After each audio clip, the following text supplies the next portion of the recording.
In 2010, Millard Refrigerated Services operated a frozen poultry export facility near Mobile, Alabama. The facility maintained a 143,000-pound capacity ammonia refrigeration system with 8 separate freezers.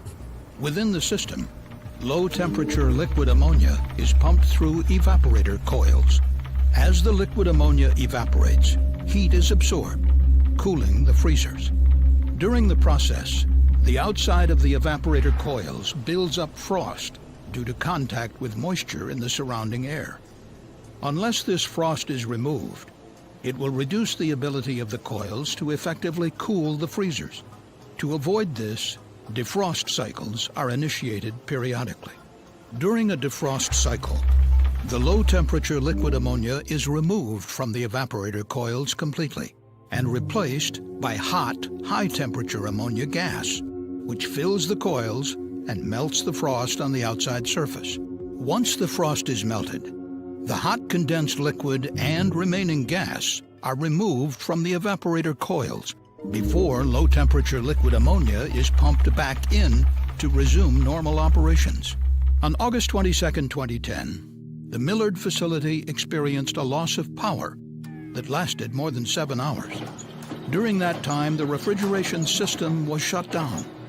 The next day, the system regained power and was up and running, though operators reported certain problems. While doing some troubleshooting, an operator cleared alarms in the control system, which reset the refrigeration cycle on a group of freezer evaporators that were in the process of defrosting. The control system reset triggered a valve to open, and low-temperature liquid ammonia was fed back into the evaporator coils before removing the hot ammonia gas. This caused the hot, high-pressure ammonia gas to rapidly condense into a liquid. A vacuum was created where the gas had condensed. The void sent a wave of liquid ammonia through the piping, causing a sudden pressure surge known as hydraulic shock.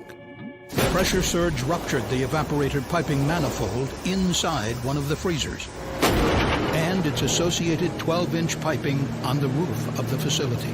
32,100 pounds of ammonia were released into the surrounding environment. The large cloud traveled a quarter mile from the facility south toward an area where 800 contractors were working outside on a cleanup site for the Deepwater Horizon oil spill.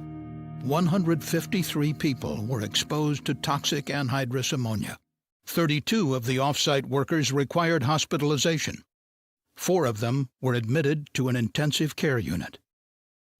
During its investigation, the CSB learned that the operator who was attempting to troubleshoot equipment issues after the power outage manually cleared alarms that reset the evaporator controls. Due to the reset, the control system did not recognize that the evaporator was already in the process of defrosting and allowed the refrigeration cycle to start without removing the hot ammonia gas from the evaporator coils. The CSB notes that one lesson learned is to avoid the manual interruption of evaporators during defrosting and to ensure that control systems are equipped with security devices so that only trained and authorized personnel may manually override programmed operations. And after an unintended interruption of service, hydraulic shock can be avoided by programming the control system to automatically remove contents from the evaporator coils prior to restarting refrigeration. The CSB also found